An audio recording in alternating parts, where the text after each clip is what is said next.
Gini dong teman-teman, pertandingan yang saling serang Magnus Carlsen versus Daniel Dubois. Saya menemukannya pada tahun 2021 pernah terjadi. Italian Game diperlihatkan Magnus Carlsen. Kita simak teman-teman, siapkan konsentrasi tinggi. Dubois agresif menyerang di awal, tetapi Magnus Carlsen tidak melakukan langkah posisional, tetapi menyerang dengan brutal. Oke teman-teman, sebelum memulai, bagi teman-teman yang baru bergabung di Jari Pelawit CS, welcome. Jangan lupa tombol subscribe dan nyalakan juga loncengnya. Selamat menyaksikan.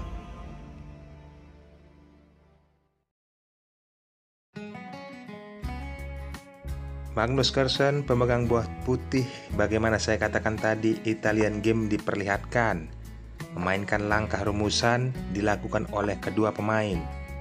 Putih naik kuda ke F3. Lihat, Daniel Dubois berupaya mengantisipasi Italian Game ini dengan pertahanan dua kuda, teman-teman. Apakah kalian suka dengan pembukaan ini? Oke, kita akan pelajari. Kondisi pion diserang oleh kuda yang ada di E4. Magnus Carlsen menaikkan pion ke D3, memberikan perlindungan, lalu hitam pion ke H6, menjaga kotak G5. Kuda ke C3, Daniel Dubois langsung memaku posisi kuda. Diabaikan oleh Magnus, rokade sayap raja diperlihatkan. Setelah gajah memukul kuda dan disambut oleh pion, kita melihatnya, pion bertumbuk di jalur C. Inilah yang diinginkan oleh Daniel Dubois. Setelah hal itu, dia rokade sayap raja. Magnus Carlsen menarik gajahnya karena mengetahui akan memainkan pion ke D5. Mengajak pertukaran di lini center, diiyakan oleh Magnus Carlsen. Setelah diambil kembali oleh kuda, pion yang ada di C3 diserang. Tetapi Magnus Carlsen mengabaikan hal itu, memainkan pion ke H3, menjaga kotak G4. Dubois memukulnya, mengancam menteri ke E1. Yaps, secara nggak langsung mengancam juga pion E5. Begitu juga mengancam kuda. Tetapi di sini Dubois langsung agresif menyerang, menaikkan kuda ke D4. Jangan pernah berharap memukul kuda karena ini akan terjadi, teman-teman. Maka hal ini sangat jelas dilihat oleh Magnus Carlsen, tidak akan mungkin memukul kuda dengan menteri, melainkan di sini dia memakan pion dengan kuda. Pakai ini langkah blunder. Karena apa? Dubois langsung mengambil tempo skak, raja bergeser ke H1. Selanjutnya Dubois memukul pion H3. Luar biasa teman-teman. Langsung agresif menyerang. Setelah hal itu terjadi, memukul gajah. Karena apa? Dia mau meletakkan menteri ke D5, mengambil tempo skak. Benar saja, setelah Magnus memukul kuda dengan menterinya, dia tidak terburu-buru karena ini jebakan. Tidak memukul benteng, yang ada malah gajah menyerang kuda sekaligus melindungi kuda yang ada di E5.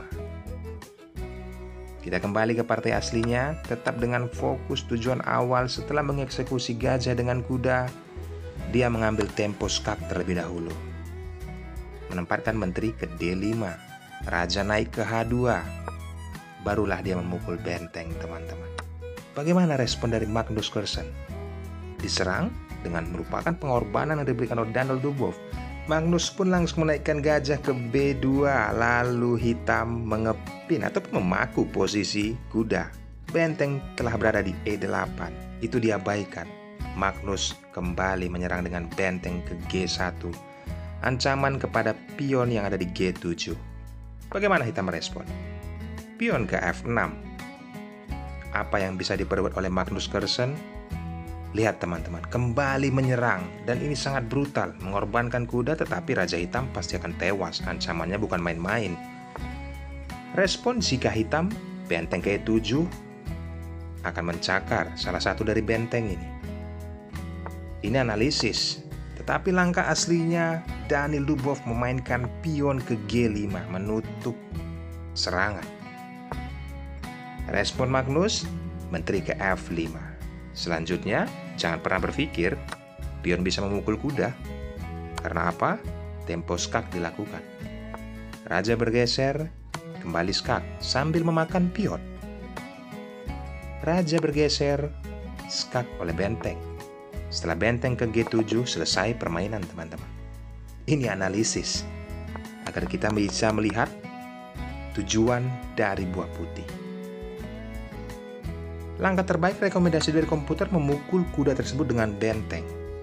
Karena apa? Jika dipukul kembali oleh gajah, mengajak pertukaran, dan ini langkah paksaan, tempo skak. Setelah terjadi pertukaran, benteng kembali memukul kuda, ada benteng memukul pion, tempo skak. Raja menghindar, memukul kembali pion, unggul 3 pion. Ini langkah rekomendasi yang diperlihatkan komputer pada saat posisi seperti itu teman-teman. Jadi kita bisa pelajari. Mirisnya, Daniel Dubov tidak menemukan langkah itu. Lantas apa? Benteng ke E7. Ini langkah aslinya. Magnus Carlsen langsung menempatkan kuda ke G6, seolah-olah memberikan menterinya. Tapi ada cakaran dari kuda. Maka dari itu Daniel Dubov tidak akan memukul menteri. Dia masih mempertahankan menterinya. Dia menempatkan langsung menterinya ke D6, tempo skak, ditutup oleh benteng. Kelanjutannya, Daniel Dubov memukul pion dengan kuda. Setelah kuda memukul benteng, ini juga jangan pernah berharap raja bisa memukul kuda. Karena kondisinya, pion akan diserang oleh gajah, tempo mengancam benteng. Apalagi berpikir bisa menutupnya ataupun mengepin posisi gajah. Skakmat ini teman-teman. Ditutup, pukul saja. Selesai. Luar biasa. Ini langkah taktikal yang brutal yang diciptakan oleh Magnus Carlsen Super teman-teman. Maka dari itu Daniel Dubov tidak memukul kuda. Langkah aslinya dia memainkan kuda ke D4 menyerang menteri. Simpelnya Magnus langsung mengeksekusi kuda tersebut dengan gajah dan kembali disambut oleh menteri. Kelanjutannya menyelamatkan kudanya menempatkan ke E6. Faktanya unggul 1 perwira. Dubov masih melanjutkan, mengajak pertukaran menteri. Magnus Carlsen menolak, mengambil tempo skak ke G6. Raja bergeser ke H8, memukul pion tempo skak. Raja bergeser ke G8. Dan di sini teman-teman, Daniel Dubov menyerah. Luar biasa. Karena apa? Jika dilanjutkan, skakmat yang sangat indah akan didapatkan oleh putih. Memukul benteng tempo skak, raja hanya bisa memposisikannya naik ke G6. Selanjutnya, eksekusi kuda mengambil tempo skak, membawa raja ke F5. Dan lihat teman-teman, jalur diagonal dipakai untuk tempo skak, raja ke F4, selesai skakmat. Kuda ke G6. Agresif menyerang diperlihatkan Daniel Dubov. Bagaimana langkah yang diperlihatkan Magnus Carlsen membiarkan hal itu dan kembali menyerang balik. Luar biasa, ambil pelajaran pentingnya. Saya sudah menganalisis jalannya pertandingan sesederhana mungkin untuk kalian dapatkan ilmunya. Jangan lupa tombol subscribe dan nyalakan juga loncengnya. Video-video berikutnya akan lebih spektakuler lagi. Bye-bye.